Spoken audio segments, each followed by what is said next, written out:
এই ইফতারের শরিকের মাধ্যমে আমি বাংলাদেশ পুলিশের পক্ষ থেকে আপনাদেরকে একটি বার্তা দিতে চাই। পুলিশ জনগণের বন্ধু হয়ে কাজ করতে চায়। পুলিশ জনগণকে প্রেসার করে কাজ করতে চায় না, জনগণের আস্থা নিয়ে কাজ করতে চায়। যারা জনগণের সাথে আছে তাদের সাথে পুলিশ কাজ করতে চায়, যারা জনগণের ভালো করতে চায় তাদের সাথে পুলিশ কাজ করতে চায়। এই গণ ইফতারের মাধ্যমে আজকে যারা এখানে উপস্থিত হয়েছে, যারা এই গণ ইফতার দিয়েছে, তারা প্রমাণ করেছে তারা জনগণের সাথে আছে।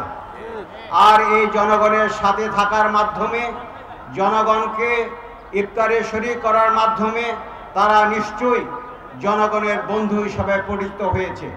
আর এই জনগণের বন্ধুরা যখন একজন নেত্রীর জন্য দোয়া করে, আল্লাহ সুবহানাহু ওয়া তাআলা অবশ্যই সেই দোয়া কবুল করবেন ইনশাআল্লাহ। আল্লাহ যেন উনাকে রোগ মুক্তি দান করেন এবং জনগণের কাছে ফিরিয়ে আনেন, সেই আশাবাদ ব্যক্ত করছি।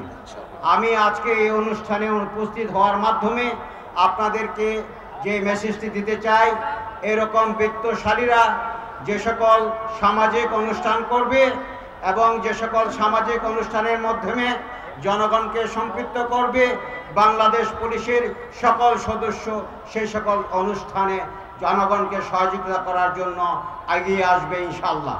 এই ইফতার মাহফিল থেকে আপনাদের কাছে আহ্বান জানাবো, আপনাদেরকে অনুরোধ রাখবো, আপনাদের এলাকাকে আপনারা মাদক মুক্ত করবেন।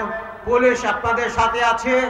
আপনারা মাদক ব্যবসায়ী শত মাদক সেবকদেরকে ধরে দেন, আমরা তাদেরকে সঠিক ব্যবস্থা নিতে চাই।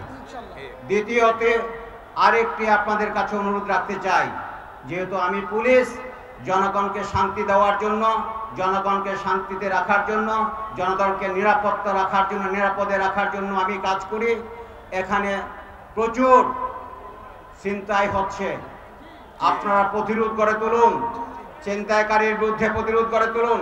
গত পরশুদিন আমার এক পুলিশ ভাই ছিনতাইকারীর আঘাতে মৃত্যুর সাথে পাঞ্জা লড়ছে, পুলিশকেও ছিনতাইকারী ছাড়ছে না। তাই আপনারা যদি ঐক্যবদ্ধ না হন, আপনাদের নিরাপত্তা দেওয়া কঠিন হয়ে যাবে।